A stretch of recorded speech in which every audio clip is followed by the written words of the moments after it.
WADR. Promoting dialogue.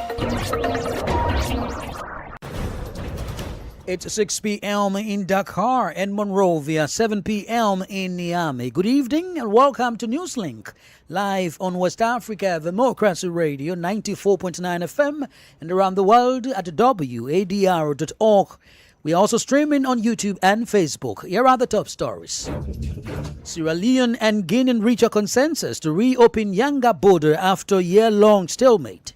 Ghana maintains ties with South Africa despite declining President Ramaphosa's state visit request. We value the relationship we have with South Africa. The relationship stems from shared values and it cuts across several sectors. President Tinubu orders probe into alleged unauthorized use of Nigerian media content by global tech companies. So maybe we can't even stop you, but pay well for it because you're going to be making this money if you like. These companies are so rich. Elon Musk is richer than all of Africa put together. Guinea-Bissau military government announces August 30 for constitutional referendum amid political transition. Stay with us for details of these stories and more. On the news, this is Augustine Bill Coley. Thank you for being with us. Cross-border trade and the free movement of people have resumed at the Yanga border crossing along the Makona River between Sierra Leone and Guinea. The border had been closed since 28 April 2025 following a dispute involving Sierra Leonean and Guinean security forces.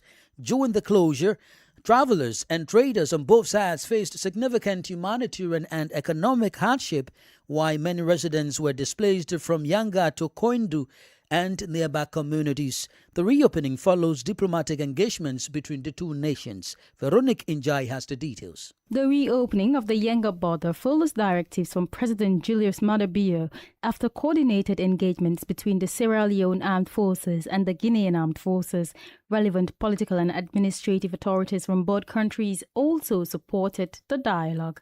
Under the agreed arrangements, the National Revenue Authority will continue collecting revenue within Sierra Leonean territory, while the Immigration Department will maintain its operational presence in the area, according to a public notice issued by the Sierra Leonean Ministry of Information and Civic Education on July 6, 2026. Both countries have also agreed that Guinea will provide at least 48 hours notice before any future border closure. Both governments reaffirmed their commitment to peaceful coexistence, stronger bilateral relations, and continued dialogue aimed at achieving a lasting solution to the Yanga boundary dispute and other related issues. Authorities also confirmed that discussions are ongoing regarding the safe and voluntary return of residents displaced during the border closure. As a reminder, the Yanga border had been closed since 28 April 2025. The Sierra Leonean government said that throughout the closure, it provided support to affected communities while pursuing diplomatic efforts to resolve the impasse, which ultimately led to the border's reopening. Veronique Njai filed that report. The Ghanaian government says it still maintains bilateral relations with South Africa, despite declining a request for a state visit by President Cyril Ramaphosa. Speaking in Accra today, the presidential spokesperson, Felix Kwashe Ofosu, said the planned visit was scheduled earlier before the xenophobic attacks on Ghanaian nationals in South Africa. According to him, Ghana looks forward to deepening the existing partnership in several key areas. This is a visit that had been planned well in advance of the outbreak of the recent xenophobic attacks. Indeed, it was slated to take place in early August. But given the outbreak of these attacks and all the issues that have arisen thereof, we sent diplomatic communication to the South African government that we believe it is best to defer the visit until such a time when these matters have been resolved and there's a relative calm. Because we value the relationship we have with South Africa. The relationship stems from shared values and it cuts across several sectors, from economic, political to social relations. And therefore, any such visit should focus on these important matters that have a direct benefit for the peoples of both countries. And given the nature of the recent attacks, there's a likelihood for it to overshadow the very important things that would have to be discussed during such a visit. Meanwhile, Felix Kwache Ofosu, who also serves as the Minister of Government Communications, says Ghana demands action from South African authorities over the killing of a Ghanaian citizen during the June 30 demonstrations against illegal immigrants. We have only had to take steps to protect our citizens from attack. And so we know that arrangements to bring a number of them back home. And arrangements are currently ongoing to bring more back home. Beyond that, we don't think that our relations have been damaged. Of course, we have indicated our displeasure about what is happening in South Africa. We hold the view that the South African government could have done more to guarantee the safety and security of Ghanaians, in particular, and foreigners in South Africa in general. But we continue to hold the South African government and these people in high esteem.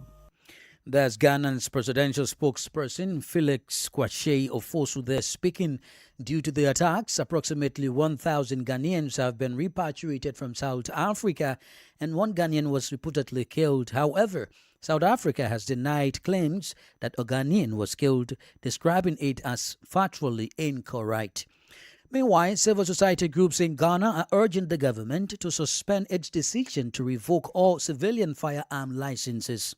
They warn that the move lacks a clear legal and administrative framework. While supporting stronger gun control measures, the groups argue that the directive unfairly affects law-abiding license holders and could create confusion across the country. Nadi Detete has the details. A coalition of Ghanaian civil society organizations working on security and peace building is calling on the Ministry of Interior to suspend its nationwide revocation of civilian firearm licenses. The government last month announced the immediate cancellation of all existing civilian firearm licenses as part of a wider overhaul of the country's firearm regime. Under the new measures, license holders are expected to undergo fresh background checks, mental health assessment, drug screening, and firearms training before they can be relicensed. But the coalition says the directive was introduced without adequate planning, legal clarity, or consultation. Addressing a news conference in Accra, the groups said they support stronger firearm regulation, but believe the current approach unfairly penalizes citizens who legally acquired their licenses through existing state processes. Adib Sani is executive director of Jakite Center for Human Security and Peace Building, one of the CSOs making the call. The state has the power to revoke. However, you don't revoke the driver's licenses of all Ghanaians because of the actions of a single reckless driver. So I think it amounts to collective punishment. They could have been targeted and dealt with. But for you to base that to revoke the licenses of everybody, I think is a bit excessive.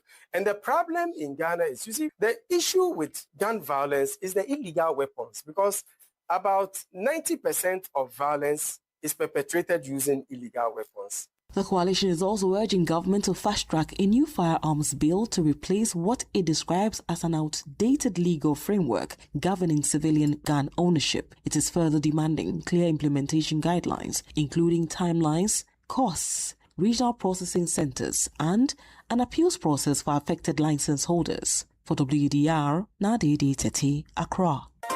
More stories coming up on West Africa Democracy Radio. Newslink continues.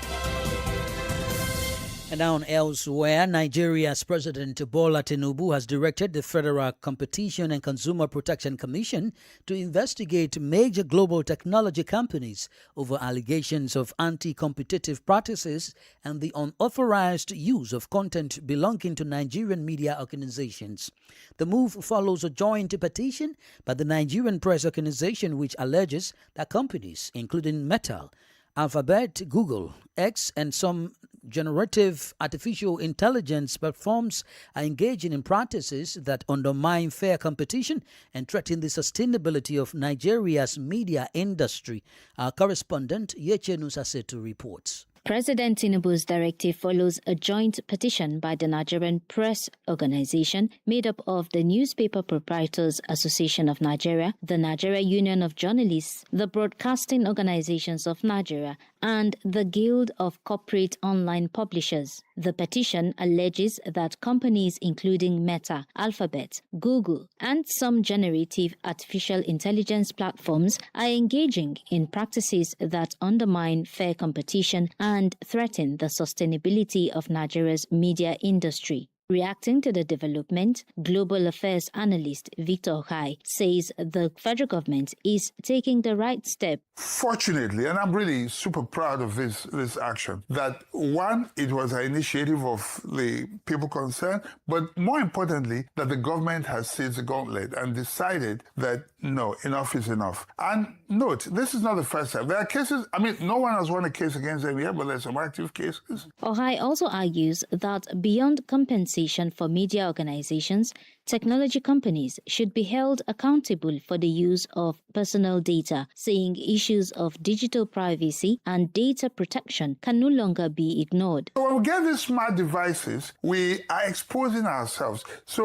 Okay, so maybe we can't even stop you, but pay. You understand what I'm saying? Pay, and pay well for it, because you're going to be making this money if you like. These companies are so rich. I don't know how many. Elon Musk is richer than all of Africa put together, richer than so many, almost half the world. The FCCP says the probe will examine claims of market dominance, the unauthorized use of copyrighted news content for artificial intelligence training, and whether Nigerian media organizations have been denied fair commercial compensation. The development mirrors similar regulatory actions in countries such as South Africa and Australia, where digital platforms have been required to negotiate compensation agreements with news publishers. For WADR, Yechenu Sasetu in Abuja. A criminal court in Liberia has convicted 8 people in what authorities describe as the country's largest human trafficking and visa fraud case. The 8 were found guilty on charges including trafficking in persons, theft of property, and criminal facilitation.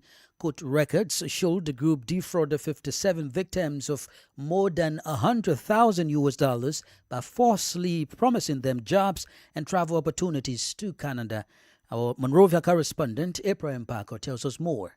According to investigators, the victims were taken to a compound in Moserado County and introduced to an online scam operation rather than being processed for overseas travel. During the process, perpetrators deceived the victims and collected their money under false pretenses. Prosecutors said the offenses ranged from human trafficking to theft and the misuse of entrusted funds. During the trial, prosecutors provided witness testimony and documentary evidence, but the defense denied the allegations and challenged the evidence in court. After Monday's ruling, Liberia's Labor Minister Cooper Clark described human trafficking as a serious crime that needs government attention. This is very inhumane that one can perpetrate against another human being. So the law frowns upon it. The Minister of Labor chairs the human trafficking task force. We definitely have made a lot of successes. In March 2026,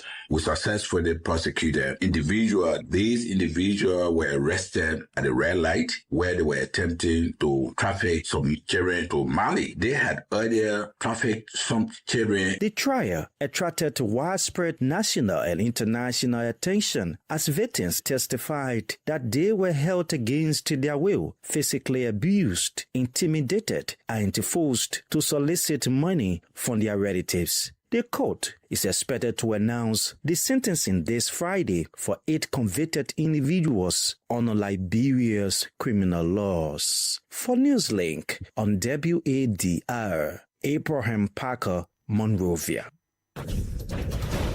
You are listening to Newslink on West Africa, Democracy Radio 94.9 FM and around the world at wadr.org.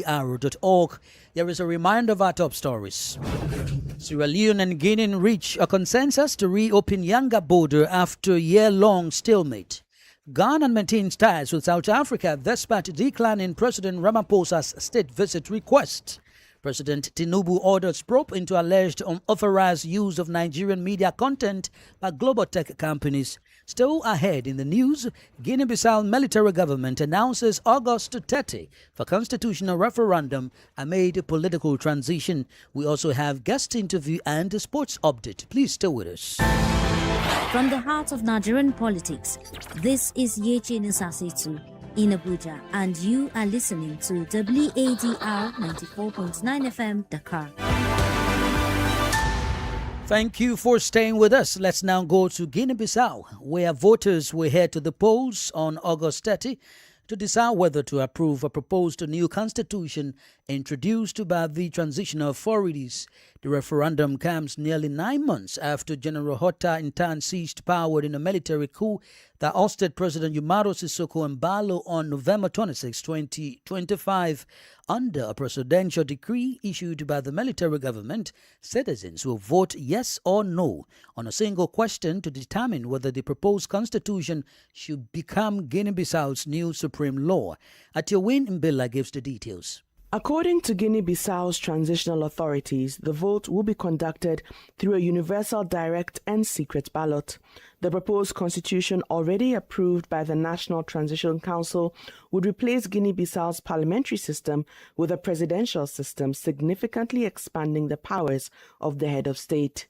Since taking office as transitional president, General Hota Intan has governed alongside the National Transitional Council, which has assumed legislative responsibilities during the transition. However, the process has drawn criticism from sections of the political opposition and legal experts who question the legitimacy of the institutions established following the 2025 military takeover. The outcome of the August 30 referendum is expected to shape the country's political future as Guinea-Bissau continues its transition under military-led authorities. As a reminder, this referendum process comes ahead of the December 6, 2026 presidential and legislative elections that would usher in a democratic government in Guinea-Bissau. Atiowin Mbila fight that report. In Côte d'Ivoire, opposition parties are raising concerns over the process leading to the establishment of a new electoral body. They expressed concerns after the Prime Minister presented the proposed structure of the body and announced that a draft bill would be submitted directly to Parliament.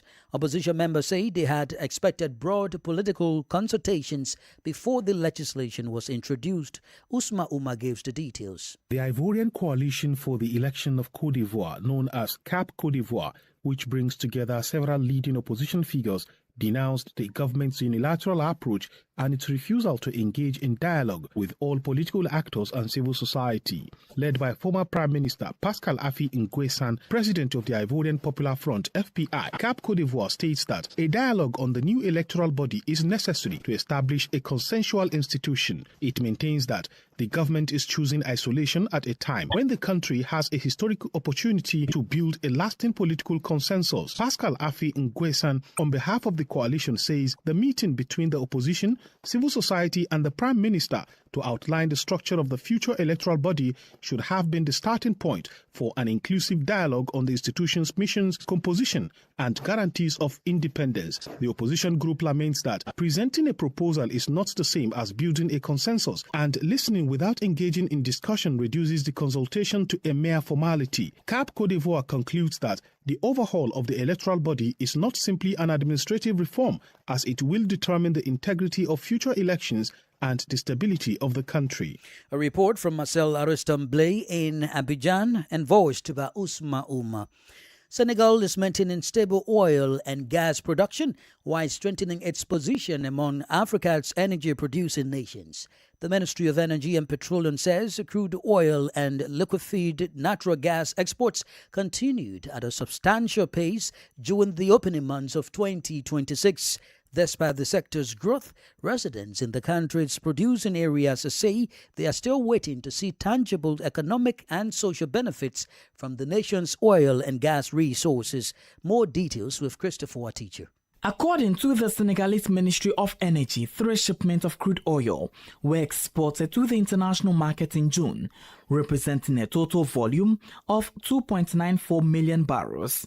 Regarding gas, the country also exported 3 shipments of liquefied natural gas for a total volume of 0.49 million cubic meters. While the authorities welcome the positive momentum in the extractive sector, which confirms its strategic role in the national economy, the population of the production areas is still waiting for concrete benefits. Abdul Karim Jiang is a young leader in the town of Dionwa, one of the island of the Saint Salum. Frankly, we didn't feel that because we're not involved in this. We heard there's oil here, but anything you do for me and you do without me, you're doing against me. We need to involve the people. We need to include the people. According to economists, the Senegalese government should invest the fund received from oil and gas production in structuring projects so that these projects can truly benefit the population, especially in the areas where these resources are exploited. Suleiman Keita is a Senegalese economist, a lecturer and a researcher at the Sheikh Anta Diop University in Dakar. Most African countries, when they discovered oil, they failed to diversify their economies and establish sustainable ones. That means they didn't invest some of the money for future generations to allocate some of these resources to the development of other sectors, such as agriculture and industrialization, which would allow all sectors of economic activity to develop simultaneously. Since the beginning of its oil and gas production, Senegal has experienced positive momentum marked by uninterrupted exports. For Christopher, our teacher, reporting there. Politics, analysis on major news, social matters, and all. This is The Guest. The guest interview focuses on Guinea-Bissau, where the political transition is taking another turn as the military in power announces a proposed constitutional referendum. According to a decree signed by General Hota Ntam, citizens will lead to the polls on August 30 to vote yes or no to the new constitution. The proposed constitution is seeking to replace Guinea-Bissau's parliamentary system with a presidential system. Our guest is Austin Aigbe, Wadima's liaison to ECOWAS. First and foremost is that the military was an unconstitutional change of government. You remember how Umbalo Seseko eventually declared self-coup and handed over to the military. I'm sure the military is looking at presidential system as the best model for the country. Maybe because they've seen that the president is very powerful. The presidential system has become a bane, in my opinion, especially from my research work and my PhD, that the presidentialism is a problem to democratic consolidation. Presidential system has a way of weakening institutions, has a way of weakening those institutions that provide for checks and balances. They have a way of usurping on the powers of parliament. Because when the president wins, the party in power, usually the leader of the parliament. So what they do is to always just pass every bill and consensus that happen. So the parliament is not very strong, as it were, in presidential system. But what I think that these military heads want to do, they are heading towards election. They are hoping that as ECOWAS deadline draw closer, once they have an election, they could again feature themselves in power, even though there are certain agreements that they should not participate. Especially that it is going into a referendum where citizens will have to vote yes or no. Don't you think it's a form of allowing citizens to decide on this proposed constitution that was adopted by the Transitional Assembly? So it is the mechanism for using citizens to justify what you want to do. Have you not heard in West Africa that you see leaders who have been in power for more than 2 terms, 3 terms? Take example from Côte d'Ivoire. That the people want me. It's the people that want me. It's not that I want to be in power. It's the people. So you see a way of asking the people to justify you in power. So this is another round of it. Each time military regime proposes referendum, they know what they want to achieve. It happened in Guinea, where the referendum came and eventually the pro-democrats claimed that the process were manipulated and all of that. They expect almost the same. Who will be the one to conduct the referendum? Who will count the yes and no vote? Who are those observers that will see them? How will it be conducted? Will ECOWAS do it as an independent entity? Can the country invite ECOWAS to conduct the referendum so that we know that there's transparency? These are the kind of questions that we always ask when military heads of state decide to go back to the citizen, as if the citizen wanted them ab initio. Was the election not suppressed? If you want to ask any question, it should ask the citizen. Should we declare the election of 2025? That should be the question, so that they return the man who won in that election, return the party who won that election, and not to try to create another round of vote that you and I know that it is the military dictatorship that will eventually find its way. At the end of the day, the answer will be the yes, have it. What do you think needs to be done to ensure an inclusive and transparent constitutional referendum process in Guinea-Bissau that meets democratic practice? Two quick things. Number one, get an independent body, which of course has issue with sovereignty. No country will want to get an independent body. I am asking, if they are sincere, they can step down on the sovereignty question and get ECOWAS to come in. After ECOWAS is a bilateral institution that which of course Guinea-Bissau is part of ECOWAS, even though they are right now suspended because of the military administration. Let ECOWAS deploy its long-term, short-term observers to go in, and then they conduct it across the polling units. After all, polling stations, after all, is not a very big country like Ghana or Nigeria. A second part of it is that the military head of state must allow the citizen to decide December the 6th to elect a president, a leader of the country, elect the parliament, and then let that democratically elected government pursue any change to constitution as it is. Austin Agbe is Wadima's liaison to ECOWAS. Now in sports, Argentina produced a comeback for the ages to edge Egypt in the round of 16 at the FIFA World Cup 2026. Yossia Ibrahim and Mustafa Ziko had Hossein Hassan's Pharaohs on the cups of one of the competition's greatest upsets at Atlanta Stadium. But let goals from Cristian Romero, Lionel Messi and Enzo Fernandez transform the outcome. Argentina will now await the Switzerland-Colombia winners in the quarterfinals. And that's the latest in the world of sports. With that, we've come to the end of this edition of Newslink on West Africa Democracy Radio 94.9 FM, Dakar, Senegal, and online at wadr.org. Thank you for listening. Many thanks to Ismail Akamara and Maudo Ju for the technical support. To interact with us via our social media platforms, including X, Instagram, and Facebook at WADR English. I am Augustine Curley. Good evening.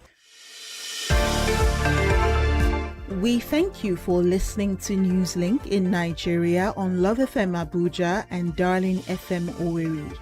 In the Gambia on Hot FM Banjul, Hilltop FM and Veritas Radio in Serekunda. Thank you for listening on Alternative Youth Radio Lofa County, Liberia, Radio Kegaman in Nimba County, and DCN Radio Riverses County. A big thank you to Radio Baft FM in Sierra Leone for listening, and in Ghana we thank Radio Pad in Damango and Royals FM in Wenchi. Thank you all for listening to Newslink.